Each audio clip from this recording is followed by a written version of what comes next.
நெல்லை மாநகர் போக்குவரத்து காவல்துறையில் அறிமுகப்படுத்தப்பட்டுள்ள அதிநவீன வேக கண்காணிப்பு கருவி திருநெல்வேலி மாநகர பகுதிகளில் போக்குவரத்து விதிமீறல்களை கட்டுப்படுத்தும் நோக்கில் MSI ஸ்பீட் ஹண்டர் 3+ என்ற புதிய அதிநவீன வேக கண்காணிப்பு கருவி முதல் முறையாக அறிமுகப்படுத்தப்பட்டுள்ளது. இக்கருவி மூலம் சாலையில் செல்லும் இருசக்கர வாகனங்கள், கார்கள், பேருந்துகள் உள்ளிட்ட வாகனங்களின் வேகம் துல்லியமாக கண்காணிக்கப்பட்டு நிர்ணயிக்கப்பட்ட வேக வரம்பை மீறி செல்லும் வாகனங்கள் உடனடியாக பதிவு செய்யப்படும். அதிவேகமாக சென்றதாக கண்டறியப்படும் வாகன ஓட்டிகளுக்கு சம்பவ இடத்திலேயே அபராதம் விதிக்கப்படுவதோடு அபராத தொகை விவரங்களுடன் கூடிய அச்சுப்பிரதி உடனடியாக வழங்கப்படும் வசதியும் இதில் இடம்பெற்றுள்ளது.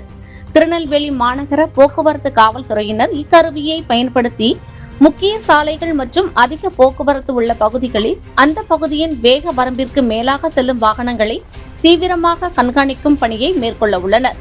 இப்புதிய நடைமுறை அதிவேகன வாகன இயக்கத்தை குறைத்து சாலை விபத்துகளை தடுக்கவும் போக்குவரத்து ஒழுங்கை மேம்படுத்தவும் பெரிதும் உதவும் என தெரிவிக்கப்பட்டுள்ளது.